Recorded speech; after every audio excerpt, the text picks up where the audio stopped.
O sol ainda não tinha nascido quando o primeiro corpo caiu. Não foi um grito, não foi um tiro, foi o silêncio. Um silêncio pesado, daquele que entra pelo ouvido e desce até o estômago. Os homens estavam acordados, mas ninguém se ousava falar. Suas mãos estavam em carne viva, suas costas marcadas por dias e dias de trabalho sem parar, sem comer direito, sem dormir. E o pior, sem um único real na mão. Isso era a Fazenda do Inferno. Não era nome oficial, não. O coronel Deodaté a chamava de Fazenda da Esperança. Mas o povo da região já sabia o que aquele nome significava. Era uma armadilha.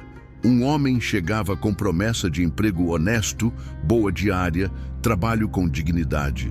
E quando chegava no portão da fazenda, o que encontrava era uma corrente no tornozelo e um olhar frio que dizia: "Você não vai mais embora." 3 homens já tinham tentado fugir. Os 3 foram encontrados no mesmo lugar, um juazeiro seco à beira do açude. Ninguém soube exatamente como morreram. O coronel nunca explicava. E os que ficaram aprenderam numa noite só que a fuga não era caminho. Era um sábado. O vento não soprava. A caatinga parava como se o próprio sertão tivesse engolido o ar.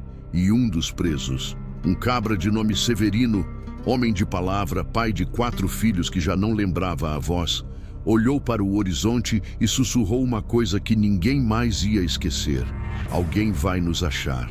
Alguém vai nos achar." O sertão escutou. E um nome estava chegando pelo vento. Um nome que não precisava de grito para ser ouvido. Um nome que os coronéis rezavam para não aparecer em suas porteiras. Um nome que a poeira do sertão já estava carregando na direção da Fazenda da Esperança. E Lampião estava chegando. E aí, meu povo, esse homem que prometeu emprego e entregou corrente, Lampião ia deixar passar? Não ia, não. Mas antes de contar o que aconteceu, faz um favor para o seu contador de causo. Se gostou dessa história, deixa seu curtir aí embaixo. E se ainda não se inscreveu nesse canal, se inscreve agora, que o sertão ainda tem muita conta para acertar. Agora senta, que a história vai começar de verdade. Prestem atenção no que vou contar, que essa história é de arrepiar. Tudo começou com uma promessa. E no sertão, quem conhece sabe que a promessa é o que mais engana. Não era mentira descarada, não. Era do jeito mais perigoso que existe. Era uma verdade pela metade. Coronel Deodaté Ferraz da Silva era homem de nome na região. Proprietário de terras que não se via o fim, gado que enchia o campo e uma casa grande que brilhava no meio da caatinga como se fosse um palácio saído de outro mundo. O coronel era respeitado. Ou melhor, o coronel era temido. E no sertão daquele tempo, a diferença entre os dois era muito pouca. Ele mandava um homem, um jagunço de nome Benedito Canto, pelas estradas do interior, pelos municípios mais pobres, pelos lugares onde a seca já tinha comido tudo. E Benedito chegava com o jeito mais amigável do mundo, chapéu na mão, sorriso na cara. Trabalho, irmão. Trabalho com diária paga, casa para dormir, farinha todo dia. O coronel tá precisando de mãos. Quem quer ir? E os que iam? Iam porque não tinham para onde ir. Iam porque a seca tinha destruído a plantação. Iam porque o filho estava doente e não tinha dinheiro para comprar remédio. Iam porque era a única porta aberta na vida deles. Não é lorota, meu povo. Aconteceu de verdade com um homem arretado. O primeiro a chegar foi Severino da Várzea, homem de 42 anos, cortador de cana a vida toda, que dividia a última farinha com os vizinhos quando a coisa estava apertada. Severino tinha 4 filhos. O menor, a menina Conceição, estava com uma febre que não ia embora. Foi por isso que ele aceitou o trabalho. Estava tudo boa, estava tudo certo.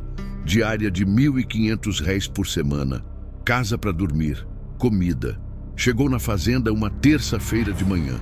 O sol ainda não tinha esquentado quando ele foi recebido na porteira por 2 homens que não falavam nada.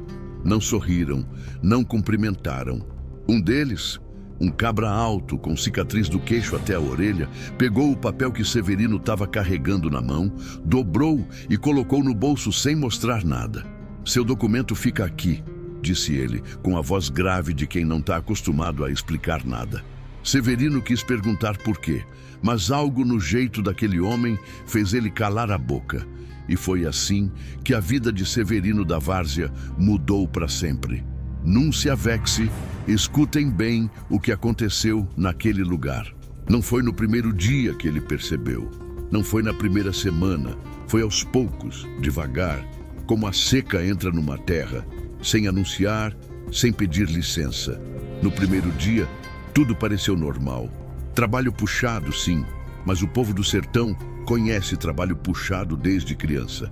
No segundo dia, Severino perguntou quando ia receber a diária. O homem da cicatriz, que se chamava Rufino, apenas apontou para frente e disse: no fim do mês. No terceiro dia, Severino tentou ir embora. Não foi ninguém que o impediu com palavra. Foi a corrente, curta de ferro velho, presa no tornozelo dele e no ponto central de um argolão cravado no chão do barracão onde todos dormiam. Não estava boa, não era digna, era uma corrente de prender animal. E não tinha chave. Meu pai sempre dizia: quem planta vento colhe tempestade. E o coronel Deodati estava plantando um vento bem carregado. Não era só Severino. Tinha mais. Tinham 23 homens naquele barracão, meu povo. 23. Alguns estavam lá há um mês, outros já fazia 2. E um velho de nome Antônio Serrote, que antes era catequista e ensinava as crianças a ler debaixo do juazeiro, estava preso desde o ano passado, desde antes da seca pior. À noite, quando o trabalho acabava e os jagunços se withdraviam para Casa Grande, os homens ficavam sozinhos no barracão, sem luz, sem conversa alta, sem coragem de falar mais do que um sussurro. Antônio Serrote rezava. Rezava o tempo todo, desde que a escuridão caía até o dia nascer de novo. E às vezes, as poucas vezes que ele falava com os outros, era sempre a mesma coisa. Deus não esquece quem sofre. Não esquece. Ninguém sabia se era fé ou desespero. Mas as palavras ficavam no ar do barracão como incenso queimado. Os homens trabalhavam do nascer do sol até depois do pôr, sem parar, sem sombra, sem água suficiente. A comida que tinham era pouca, um punhado de farinha e uma pitada de feijão para dividir entre todos. E o que produziam no campo, o milho, o algodão, o trabalho todo, ia tudo pro coronel. Tudo. E a diária? A diária que estava prometida nunca foi paga. Nunca um único real chegou na mão de nenhum deles. O sertão tem memória, meu povo, e ninguém esquece o que vê. Severino tentou falar com Rufino sobre o pagamento. Rufino não respondeu. Tentou falar com outro jagunço da fazenda. Esse apontou para Casa Grande e disse: vai se falar com o coronel. E quando Severino tentou chegar mais perto da Casa Grande, foi barrado por 2 homens armados que não precisaram falar nada para demonstrar que ele não ia mais um passo. O povo daqui sempre fala que sertão coisas só o sertão explica. E uma delas é isso. Como um homem de nome, um coronel com terras e gado, conseguia fazer aquilo no meio do mundo e ninguém tentava barrar. Mas o sertão era grande. E a notícia, aos poucos, ia se espalhando, porque o sertão não guarda segredo para sempre. E o nome que ia chegando nas bocas do povo, um nome que ia chegando com o vento, com os viajantes, com os que vinham e iam pelas estradas, era um nome que o coronel Deodati conhecia muito bem. Era um nome que fazia homem poderoso mudar de jeito. Era um nome que o povo de bem sussurrava com esperança e o povo de mal sussurrava com medo: Lampião. E naquele mesmo instante, numa vereda poeirosa a 3 léguas da Fazenda da Esperança, um homem parou o cavalo, ergueu a cabeça e olhou para um horizonte que estava carregado de poeira e de algo mais. Algo que não tinha nome, mas que todo mundo no sertão conhecia pelo instinto. Era a sensação de que algo ia mudar, de que o sertão estava prestes a falar mais uma vez. E quando o Lampião falava, o mundo escutava. Como meu avô dizia: quem planta vento, colhe tempestade. E o coronel Deodati estava plantando uma tempestade que ia descer sobre ele sem pedir licença. Lampião não era homem de andar por andar, era homem de ir direto. Mas a notícia da Fazenda da Esperança chegou até ele de um jeito que não podia ser ignorado. Chegou pelas bocas do povo, pelos viajantes, pelos que passavam pelas estradas do sertão carregando não só mercadoria, mas também vergonha de contar o que estava acontecendo. Foi um cabra de nome João Retirante que trouxe a história até o acampamento de Lampião, numa noite de julho, quando o ar estava pesado e a caatinga estava toda seca como osso ao sol. João chegou a cavalo, com a cara branca como cangalha velha, e mal conseguiu falar. Lampião, tem uma fazenda por aí que está prendendo um homem, prendendo e não pagando nada, corrente no pé como se fosse gado. O silêncio que caiu no acampamento foi daquele que pesa. Os cangaceiros que estavam em torno da fogueira pararam tudo. As mãos paradas na cartucheira, os olhos fixos no rosto de Lampião. Virgulino Francisco da Silva não moveu um músculo. Ficou ali, com os olhos na chama da fogueira, por um bom tempo. E quando falou, foi com a voz que todos conheciam, curta, seca, sem uma palavra a mais. Quantos homens presos? Mais de 20, cabra. 23 me disseram. Quem é o dono? Coronel Deodati, homem de nome grande por aqui. Lampião virou a cabeça devagar e olhou para o João com um jeito que fazia até o cavalo mais arisco se calar. Nome grande não vale nada quando a bala chega. Prestem atenção nessa parte, meu povo, porque é aqui que a coisa começa a se desenrolar. Maria Bonita estava ali, um pouco atrás, sentada numa pedra com os cabelos soltos e os olhos no fogo. Ela não precisava perguntar nada. Conhecia Lampião melhor que qualquer pessoa naquele sertão. Conhecia o jeito que ele ficava quando a raiva estava por dentro. Não era grito, não era agitação, era o silêncio, era a frieza, era a calma de quem já decidiu e não ia voltar atrás. Ela levantou, foi até ele e falou baixinho só para ele ouvir. Virgulino, esse coronel vai ter gente, jagunço, arma. Lampião não olhou para ela, mas sorriu. Não foi um sorriso feliz. Foi o sorriso de quem já conhece o caminho. Todo mundo tem arma, Maria, mas nem todo mundo tem coragem de usar. Escutem bem, que essa é de deixar o couro arrepiado. A preparação começou na mesma noite. Lampião não era homem de esperar para amanhã o que podia começar hoje. Reuniu os homens mais experimentados do bando. 12 cangaceiros, todos com ane de caminho e de luta no corpo. Não foi uma reunião longa. Lampião não gostava de reunião longa. Ficou de pé, no meio do círculo, e falou: vamos achar essa fazenda, vamos ver o que tem lá dentro e depois vamos acertar conta com quem está por trás. Ninguém perguntou como, ninguém perguntou quando. Os homens conheciam Lampião, sabiam que quando ele falava assim, significava que a decisão já estava feita, estava só executar. Agora senta que lá vem história boa, daquelas que nunca se esquece. Pela madrugada, quando a lua já estava baixa e o céu estava escurecendo mais, o acampamento virou um quadro de preparação. E era um quadro que qualquer um que passasse por ali ficaria com medo de ver. Lampião afiava a peixeira devagar, uma passada após a outra na pedra de amolar que ele carregava desde sempre. O som era baixo, mas constante. Um som que parecia promessa. Cada raspão na pedra era uma palavra sem precisar falar.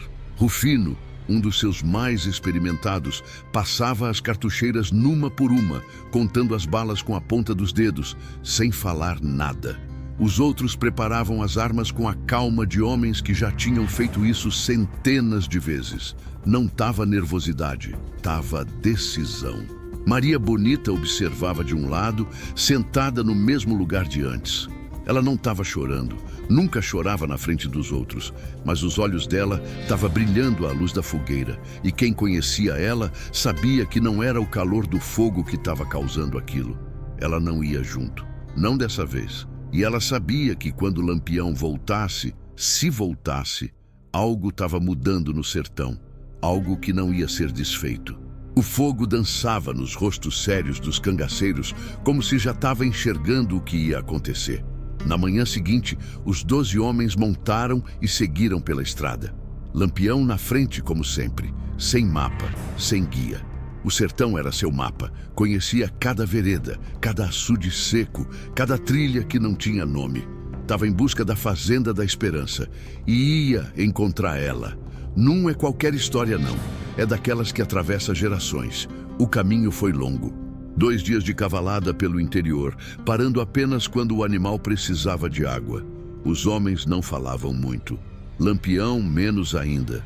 Mas no segundo dia, quando já estava chegando na região onde a fazenda estava, um dos cangaceiros, um cabra mais novo, de nome Porfírio, ficou um pouco atrás e conversou com um vaqueiro que eles encontraram na estrada. Porfírio voltou com a cara séria e foi até Lampião.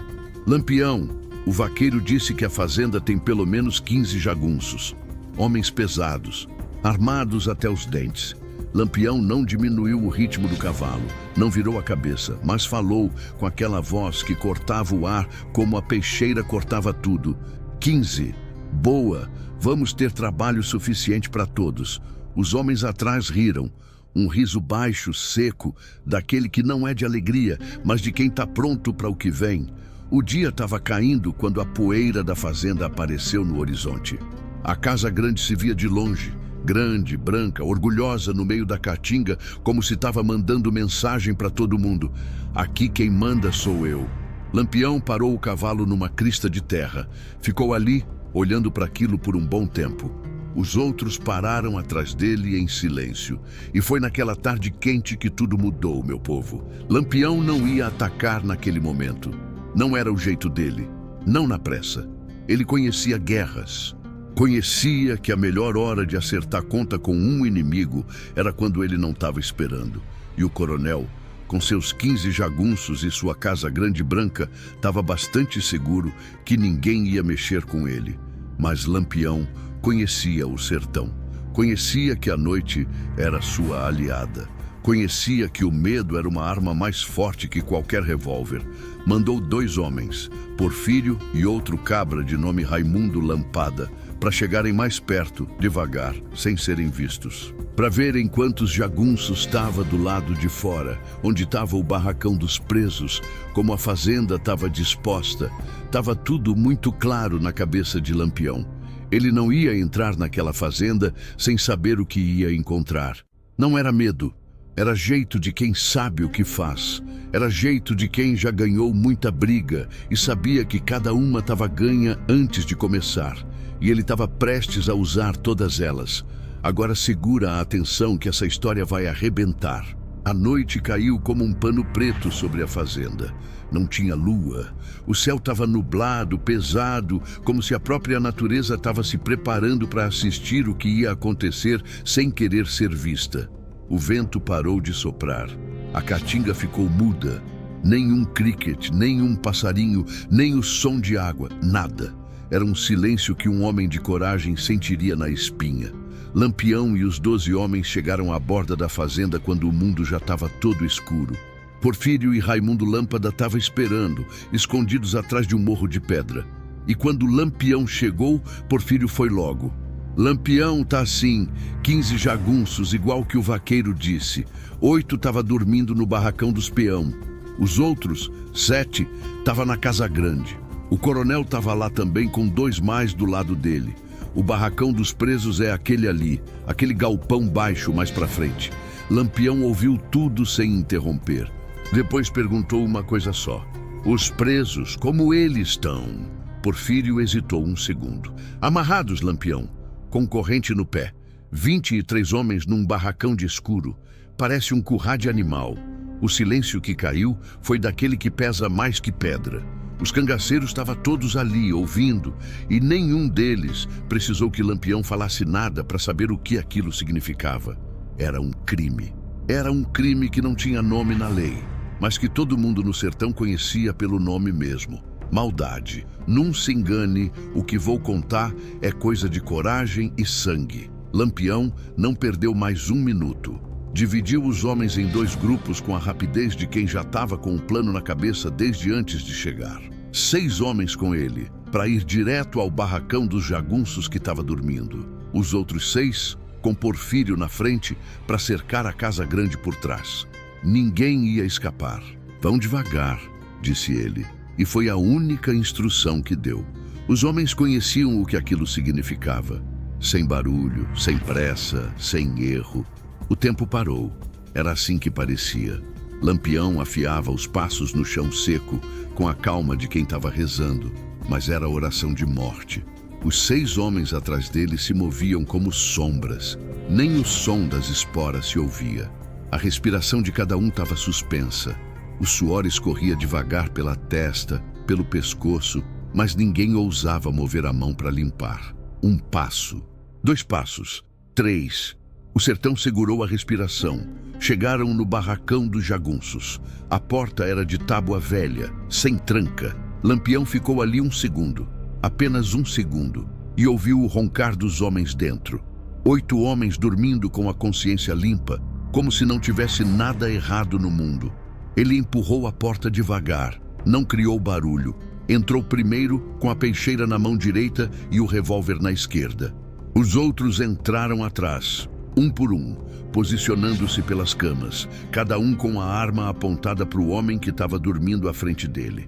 Lampião esperou até que todos estavam em posição. Depois falou, não gritou.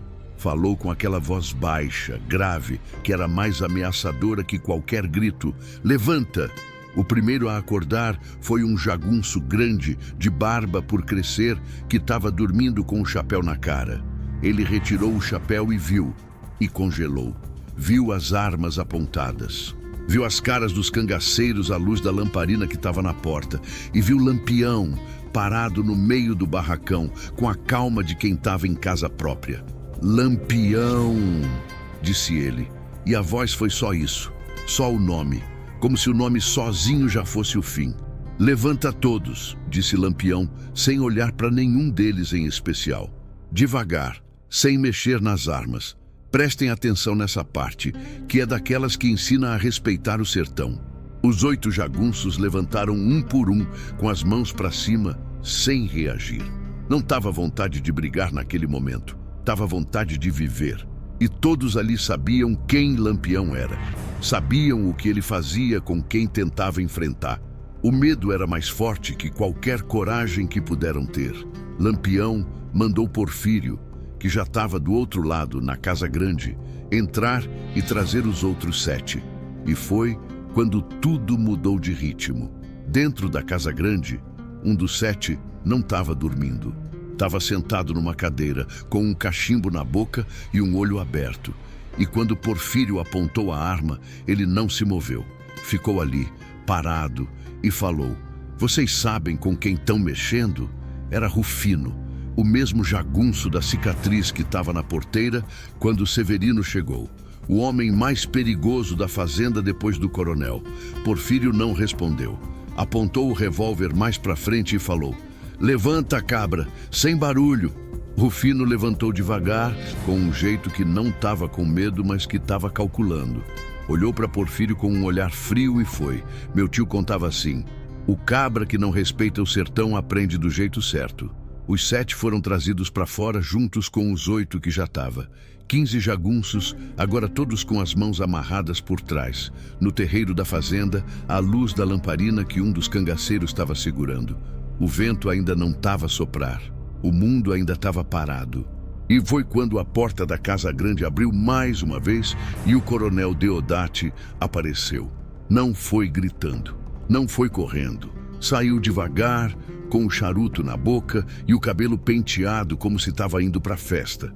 Mas os olhos dele contavam outra história.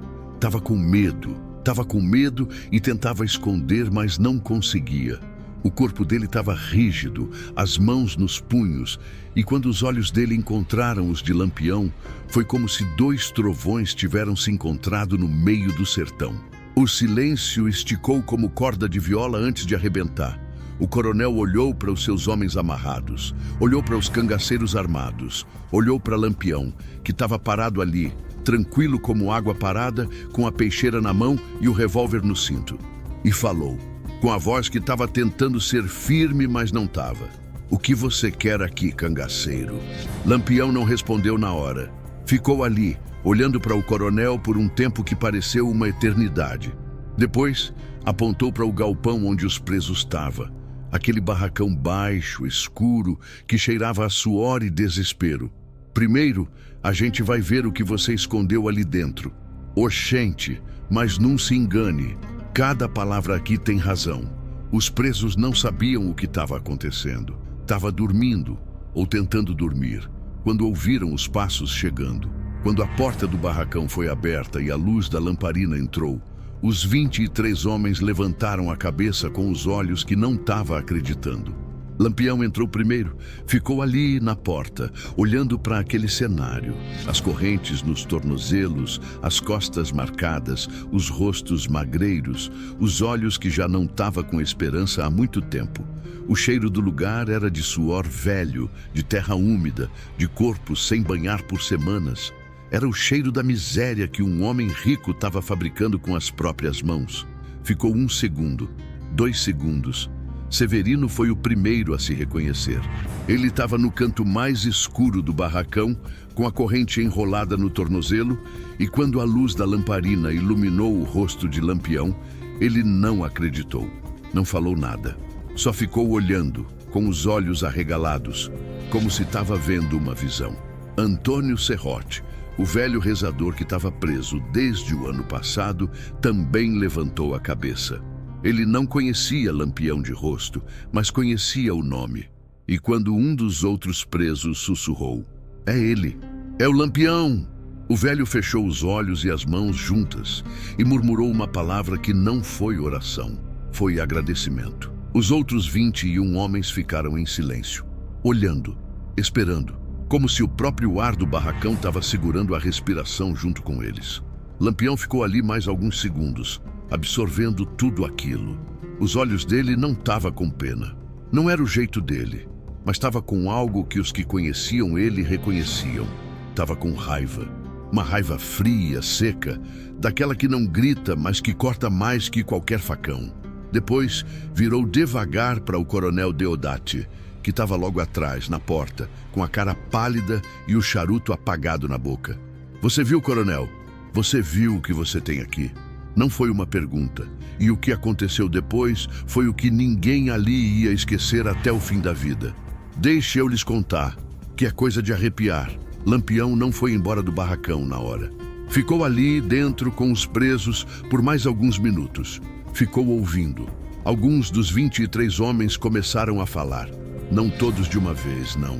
Era um sussurro aqui, uma palavra ali, como se a voz estava voltando depois de um tempo longo demais sem ser usada. Um deles, um cabra de nome Pedro Mandacaru, homem que nunca levantou a voz para ninguém na vida, foi o que falou mais alto.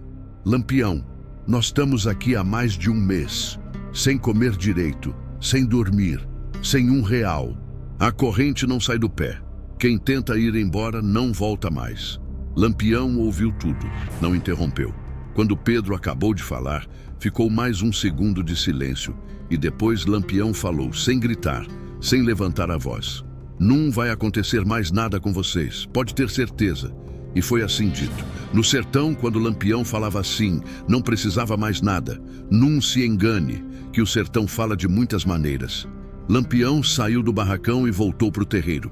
O coronel Deodati estava ali, do mesmo jeito que estava, com a cara pálida, os jagunços amarrados à volta dele e 2 dos cangaceiros apontando arma para ele. Rufino, o jagunço da cicatriz, estava do lado, com os olhos narrow, observando tudo sem falar nada. Lampião foi até o meio do terreiro, parou, olhou para o coronel por um bom tempo e depois mandou: "Traz ele aqui."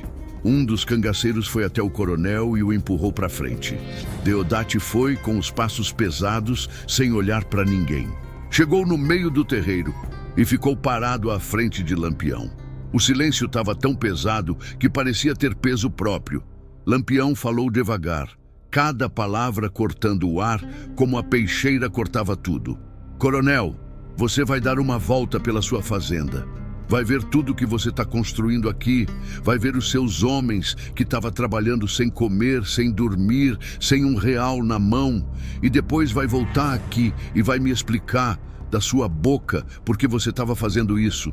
O coronel olhou para Lampião. Estava tentando achar um jeito de sair daquela situação. Estava tentando pensar, calcular, usar a cabeça que estava acostumada a mandar e não a obedecer. Mas não estava tendo saída. Os olhos dele passaram pelos jagunços amarrados, pelos cangaceiros com as armas na mão e voltaram para Lampião. Lampião, eu posso explicar, começou ele, com a voz que estava tentando ser firme. Não, primeiro vai ver, depois explica. Prestem atenção, que até Deus pararia para ouvir essa história. O coronel foi obrigado a ir até o barracão dos presos. Um cangaceiro segurava a lamparina à frente dele, iluminando o caminho. Lampião foi atrás, com os outros. Os jagunços amarrados ficaram no terreiro, sob guarda. Quando a porta do barracão foi aberta e a luz entrou mais uma vez, os 23 homens levantaram a cabeça. E dessa vez foi diferente. Dessa vez, os olhos deles não estavam só com medo ou com esperança. Estava com raiva. Raiva velha, engolida, que estava guardada por semanas e que agora estava saindo para fora pelo simples fato de estar olhando para o homem que estava causando tudo aquilo. Severino da Várzea levantou a cabeça e olhou diretamente para o coronel. Não falou nada. Mas o olhar dele era mais eloquente que 1000 palavras. O coronel ficou ali, na porta, olhando para os homens. A lamparina iluminava as correntes nos tornozelos, as marcas nas costas, os rostos que estavam perdendo a forma. E pela primeira vez, algo passou pela cara de Deodati que não estava sido visto antes. Algo que parecia desconforto. Pode ter sido vergonha. Pode ter sido medo. No sertão, a diferença entre os dois era muito pouca também. Lampião não deixou o momento se esticar demais. Mandou o coronel voltar para o terreiro. Quando chegaram, a lua estava tentando aparecer atrás das nuvens. Um clarão branco, fraco, que iluminava o terreiro por um segundo e depois some de novo. Oxente, mas antes que pensem que foi sorte, deixa eu contar o caminho. Lampião mandou trazer Rufino. O jagunço da cicatriz foi trazido para frente, com as mãos amarradas, mas com a postura ainda erreta, ainda com aquele olhar calculador. Lampião ficou à frente dele e falou: Rufino, você estava aqui desde o começo. Você estava na porteira quando os homens chegavam. Você era a cara que eles via primeiro quando entravam nessa fazenda. Você sabia o que estava acontecendo. Rufino não respondeu. Ficou olhando para Lampião com os olhos fixos, sem piscar. Quantos homens já morreram tentando fugir? Silêncio. Lampião repetiu mais devagar. Quantos? Rufino engoliu. Depois falou com a voz que estava tentando não tremer. 3. 3 homens. 3 homens que estavam tentando ir embora para ver a família, para ver os filhos. E você ajudou a matar. Não foi uma pergunta. Rufino não respondeu. Não tinha resposta que podia dar. Como dizia o velho matuto, cada causo traz lição, e essa é daquelas que ninguém esquece. Lampião virou para o coronel Deodati. O terreiro estava todo iluminado agora. Os cangaceiros estavam com as lamparinas na mão, e a luz estava caindo nos rostos de todos. Do coronel, dos jagunços amarrados, dos presos que estavam na porta do barracão observando tudo. Coronel, disse Lampião, agora você vai falar. Deodati estava com a cara suada. O charuto estava apagado desde muito tempo, mas ele ainda segurava na boca. Abriu a boca, fechou, abriu de novo. Lampião, eu estava precisando de mão de obra. A seca estava matando a plantação, mas não estava pagando. Eu ia pagar. Era só questão de tempo. Corrente no pé é questão de tempo? O coronel não respondeu. A resposta não estava mais na boca dele. Estava no ar. Nos olhos dos presos, nos corpos dos 3 que já não estava mais para conta. Lampião ficou 1 segundo. Depois falou. E dessa vez a voz foi diferente. Não estava com a calma de antes. Estava com algo mais. Estava com o peso de tudo que ele estava vendo naquele terreiro. Coronel Deodati, você vai pedir perdão. O silêncio que caiu foi o mais pesado de todos. Escutem bem, que cada detalhe tem seu valor. Deodati olhou para Lampião como se não estava entendendo. Depois olhou para os presos na porta do barracão. Olhou para os seus jagunços amarrados. Olhou para o sertão à volta dele, a escuridão, as árvores secas, o ar que não estava movendo. Pedir perdão Para quem? Disse ele, e a voz foi quase um sussurro. Para eles. Lampião apontou para o barracão. Para cada um deles. O coronel ficou ali por um tempo que pareceu muito longo. E depois, devagar, como quem estava sendo empurrado por uma força que não podia vencer, ele virou para o barracão e falou: Eu peço perdão. Não foi alto, não foi com força, mas foi ouvido. Foi ouvido por cada um dos 23 homens que estava ali. E foi ouvido pelo sertão, que estava ouvindo tudo desde o começo. Severino da Várzea fechou os olhos. Antônio Serrote, o velho rezador, colocou a mão no peito. Pedro Mandacaru virou a cara para o lado e não ficou mais olhando. Lampião ficou em frente ao coronel por mais alguns segundos. O vento começou a soprar de novo, devagar, como se estava voltando depois de um tempo longo demais. E depois Lampião falou a coisa que ia ficar no ar daquele terreiro por muitos anos ainda. Aqui não tem perdão. A peixeira subiu devagar, refletindo o clarão da lua que estava tentando aparecer. O coronel Deodati não tentou correr, não tentou gritar. Ficou ali, parado, como quem já estava sabendo desde o momento que Lampião chegou que o fim estava chegando. O golpe foi rápido. Mais rápido do que a luz da lamparina conseguiu mostrar. E quando caiu sem som, como se o próprio sertão estava engolindo o barulho. O terreiro ficou em silêncio por um tempo longo. Rufino foi o que quebrou o silêncio, não com palavra, com um som baixo, grave, que saiu da garganta dele como se estava tentando não sair, mas não estava conseguindo segurar. Era medo. Era medo puro, do jeito que só quem estava vendo aquilo de perto podia entender. Lampião não olhou para ele. Ficou ali, com a peixeira na mão, olhando para o corpo do coronel no chão do terreiro. O charuto caiu da boca de Deodati quando ele caiu. Ficou ali, no chão, ainda com um fio de fumaça saindo, como se estava tentando ainda fazer parte da história. Meu povo, senta que a prosa é longa, mas vale a pena. Os cangaceiros não falaram nada, não precisava. Estava tudo muito claro naquele terreiro. Mais claro do que a luz das lamparinas. Mais claro do que a lua que estava tentando aparecer. A justiça estava feita, mas a noite ainda não estava acabada. Ainda estava muito para acontecer naquele terreiro. Os 23 homens ainda estavam com corrente no pé. Rufino e os outros jagunços ainda estavam amarrados. E a fazenda que estava sido chamada de Esperança pelo homem que agora estava no chão, essa fazenda ainda estava de pé. E Lampião não ia embora até ela não estava mais. Agora prestem atenção que cada passo vai contar uma parte da história. O corpo do coronel ainda estava no chão quando Lampião virou para seus homens e deu a primeira ordem da noite, que não estava com morte na voz. Foi curta, como todas as ordens dele. Vai abrir esse barracão. 2 cangaceiros foram até a porta do galpão e a arrancaram das dobradiças. A porta caiu no chão com um som grave, daquele que ecoava pelo terreiro e pela caatinga à volta. E foi quando os 23 homens viram que estava mesmo acontecendo. Não estava sendo sonho, não estava sendo engano. Lampião entrou no barracão, ficou ali no meio, olhando para as correntes nos tornozelos dos homens. Depois, falou para um dos cangaceiros, para Porfírio: tem ferramenta nessa fazenda, vão achar. Umas tenacas, machado, o que for. Traz aqui. Porfírio foi e voltou em pouco tempo com um machado e uma ferramenta que parecia uma tenaca velha, enferrujada, mas ainda boa. Lampião pegou a tenaca e foi até Severino da Várzea, o primeiro que estava preso, o pai de 4 filhos que já não lembrava a voz da menina Conceição. Ficou ali, à frente dele, e sem falar nada, sem fazer cerimônia, colocou a corrente entre as mandíbulas da tenaca e apertou. O som foi forte, um som de ferro quebrado que encheu o barracão. E quando a corrente caiu no chão, Severino ficou olhando para o tornozelo dele como se não estava acreditando. Como se aquele ferro que estava preso dele por semanas estava sendo mais real que tudo mais na vida. Lampião não esperou reação. Já estava indo para o próximo, e para o próximo, e para o próximo. O sertão tem memória, meu povo, e ninguém esquece o que vê. Um por um, cada corrente quebrada pelo mesmo jeito, pela tenaca, pelo machado, quando a tenaca não estava dando conta.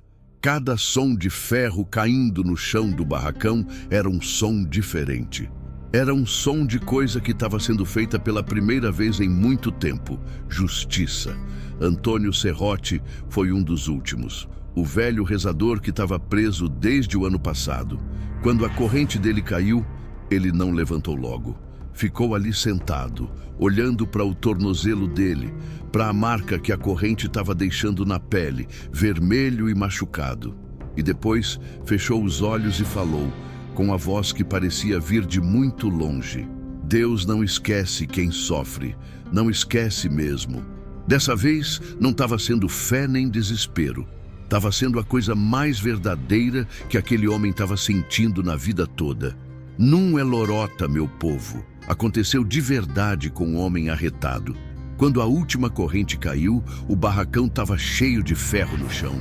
Um monte de corrente quebrada, de ferro enferrujado, que estava sendo o símbolo mais claro de tudo que a fazenda estava sendo.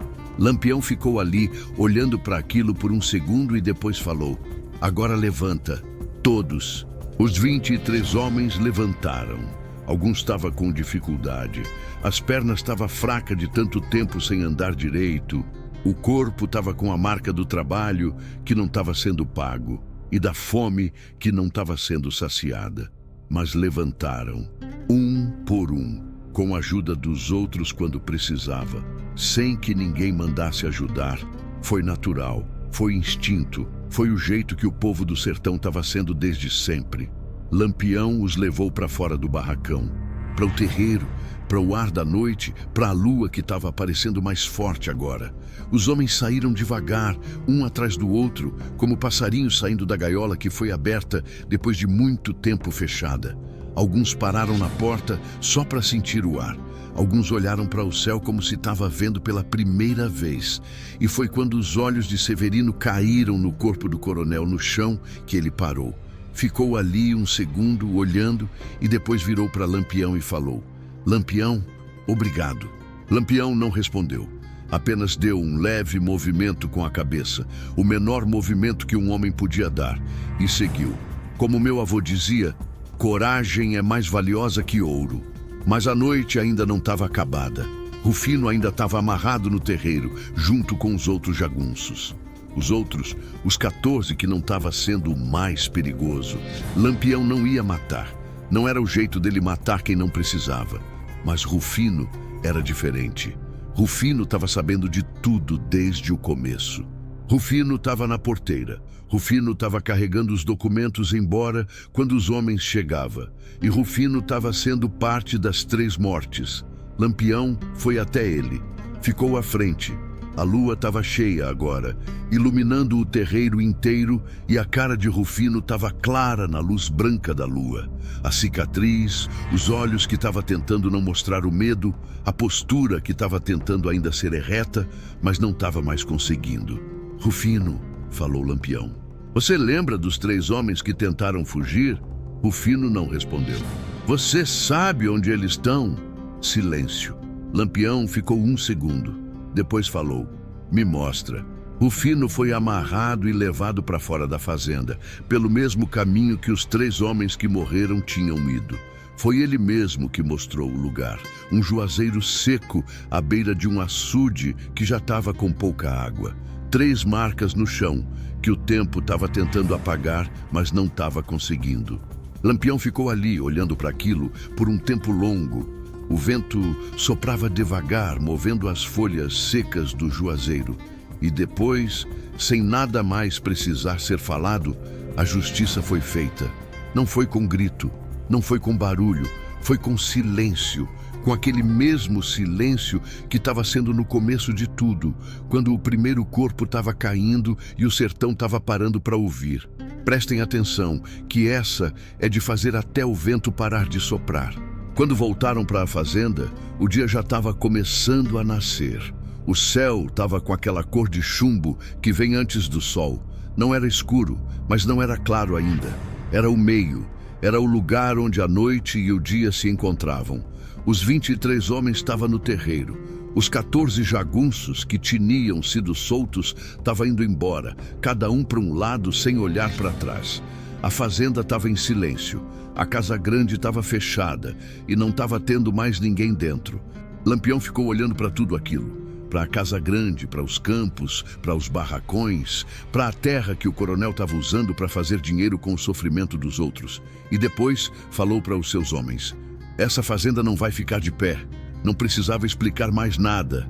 O que aconteceu depois foi rápido.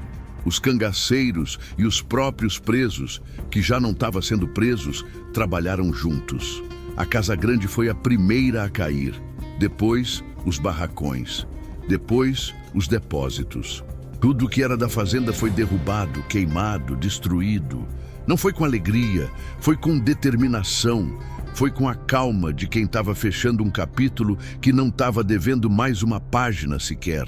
O fogo subiu alto, iluminando o terreiro numa luz laranja que ia muito longe pelo sertão. E os que passavam pela estrada e viavam aquilo não precisava perguntar nada. Sabiam o que estava acontecendo. A notícia ia se espalhar pelas estradas, pelos municípios, pelos lugares onde o nome do coronel Deodati estava sido sussurrado com medo. Não estava mais precisando sussurrar nada. E foi quando o sol estava nascendo de verdade que um cavalo chegou na entrada da fazenda, ou no que estava sobrando dela. Maria Bonita desmontou devagar, olhou para o que estava à sua frente e depois olhou para Lampião, que estava parado ali com a cara coberta de poeira e de fumaça, olhando para o fogo que estava ainda queimando. Ela não perguntou nada, não precisava. Chegou até ele, ficou do lado e ficou ali, do mesmo jeito que sempre estava sido, desde o começo. Do lado dele, sem precisar que ninguém mandava. O sertão respirou. Pela primeira vez em muito tempo, aquele pedaço de chão respirou. Cada causo traz lição, e essa é daquelas que ninguém esquece. O sol estava alto quando os 23 homens saíram daquele terreiro. Não estava tendo mais nada ali. Só cinza, só poeira, só o cheiro de fumaça que o vento estava tentando carregar para longe. A Fazenda da Esperança não estava mais de pé. Não estava mais nada para lembrar que ela estava sido ali, a não ser a marca no chão e a memória de quem estava sido preso naquele lugar. Severino da Várzea foi o primeiro a ir embora. Não foi correndo, não estava mais tendo força para correr, mas foi com o passo mais firme que ele estava tendo em muito tempo, para casa. Para a menina Conceição, para a família que estava esperando por ele desde que ele foi embora com a promessa de dinheiro que nunca chegou. Ele não olhou para trás. Antônio Serrote foi junto com outros 3 homens que estavam indo para o mesmo município. O velho rezador não estava falando muito. Estava sido assim desde que saiu do barracão, mas estava com um jeito diferente. Era como se algo estava voltando dentro dele. Algo que estava sendo roubado aos poucos, devagar, durante todo aquele tempo preso. Era a dignidade. Era o jeito de um homem que sabe que estava vivo de verdade outra vez. Pedro Mandacaru parou antes de ir. Ficou ali, no que estava sobrando do terreiro, e olhou para Lampião, que estava montando o cavalo junto com os outros cangaceiros. Não foi até ele, não estava mais tendo energia para ir, mas falou alto o suficiente para ser ouvido. Lampião, o sertão vai se lembrar de você. Lampião não virou, mas a orelha dele se moveu. Um movimento pequeno, pouco, mas que estava sendo o suficiente. Não se avexe, escutem bem o que aconteceu depois daquilo. A notícia foi mais rápida que o cavalo de Lampião. Ainda naquele mesmo dia, o povo dos municípios à volta já estava sabendo. Os que estavam voltando, os 23 homens, iam chegando nas suas terras e contava tudo. Cada palavra era uma lenda sendo nascida. Cada detalhe estava sendo engrandecido pelo caminho, como sempre acontece no sertão quando uma história boa começa a correr pelas estradas. Mas não estava sendo mentira. Estava sendo a verdade. E a verdade, quando é boa, não precisa de ninguém para engrandecer. Os coronéis da região, os que estavam ouvindo a história pelas bocas do povo, ficaram com um frio na espinha que não estava indo embora. Não era só medo de Lampião. Era medo do que Lampião estava representando, porque Lampião não estava sendo só um cangaceiro. Lampião estava sendo a prova de que o que os poderosos estavam fazendo não estava sendo esquecido. Não estava sendo perdoado, o sertão estava a cobrar. Como meu avô dizia, quem planta vento, colhe tempestade. O povo de bem, os trabalhadores, as famílias, os que estavam vivendo com o pouco que estava tendo, recebeu a notícia de um jeito diferente. Não com medo, com alívio. Era como se uma pedra que estava no peito de todo mundo por muito tempo estava sendo tirada de uma vez. As mulheres que estavam perdendo os maridos para fazendas como aquela, que estavam ouvindo que o homem foi trabalha e nunca voltou, estava chorando quando a notícia chegava. Não era choro de tristeza, era choro de saber que alguém estava olhando, que alguém estava a cobrar. Os meninos que estavam ouvindo a história na roda de conversa estavam com os olhos arregalados, com a boca aberta, como se estavam ouvindo a coisa mais grande do mundo. E estava sendo. O nome de Lampião passou a ser mais do que um nome. Passou a ser uma palavra que o sertão estava usando para falar de justiça, para falar de esperança, para falar de que no mundo de Deus, quem faz o mal, paga o mal. Quem conhece sertão sabe que as coisas nunca são fáceis por aqui. Maria Bonita estava do lado de Lampião quando ele chegou no acampamento naquele mesmo dia. Ela não estava perguntando como foi, não estava precisando, estava nos olhos dele, estava na postura dele, estava no jeito que ele desceu do cavalo, devagar, com um cansaço que não estava sendo do corpo, mas de algo mais profundo. Ela foi até ele e ficou ali, do lado, como sempre estava sendo. E Lampião ficou um tempo em silêncio, olhando para o horizonte que estava sendo a caatinga seca e o céu que estava sendo laranja com o sol caindo. Depois falou, mais para si mesmo do que para ela. Não foi só ele, Maria. Não foi só o coronel. Tem mais por aí. Mais like ele. Maria Bonita não respondeu, mas pegou a mão dele, devagar, sem que os outros viram, e segurou por um segundo. Era o suficiente. Prestem atenção no que vou contar, que essa parte é de arrepiar. Lampião não descansou muito. Não era o jeito dele. 2 dias depois que voltou, já estava recebendo notícias de outro lugar. Um município mais para leste, onde um outro homem de nome, não coronel, mas um fazendeiro com nome grande, estava fazendo coisa parecida. Não era corrente no pé. Era outro jeito, mas era a mesma coisa por dentro. Era o mesmo medo, a mesma fome, o mesmo silêncio forçado de quem não estava tendo para onde correr.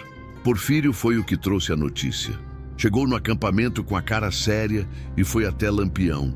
Lampião tem um fazendeiro em Arco Verde que está desaparecendo com um homem. Família não sabe nada. 5 famílias já perderam alguém. Lampião ficou olhando para Porfírio por um tempo. Depois olhou para a caatinga à volta, para o fogo que estava ardendo no meio do acampamento, para os homens que estavam ali esperando. E foi quando algo passou pela cara dele que os que conheciam ele tinham visto muitas vezes. Não estava sendo raiva, não estava sendo ódio, estava sendo aquele olhar frio, seco, decisivo, o olhar de quem já decidiu e não ia voltar para trás nenhum dia mais. Como chama esse fazendeiro? Perguntou ele. Seu Bento Carvalheira. Lampião não respondeu mais nada. Ficou ali, olhando para o fogo, e o sertão ficou em silêncio, como se estava ouvindo, como se estava sabendo que mais uma história ia começar. O povo daqui sempre fala que certas coisas só o sertão explica. E uma delas é essa. Como um nome pode ser mais forte que qualquer lei. Como um nome pode fazer um coronel mudar de jeito. Como um nome pode fazer um homem preso esperar, mesmo no escuro, mesmo sem saber quando. Porque ele sabe que alguém ia chegar. Lampião não morria, virava lenda. E no sertão, a lenda nunca acaba.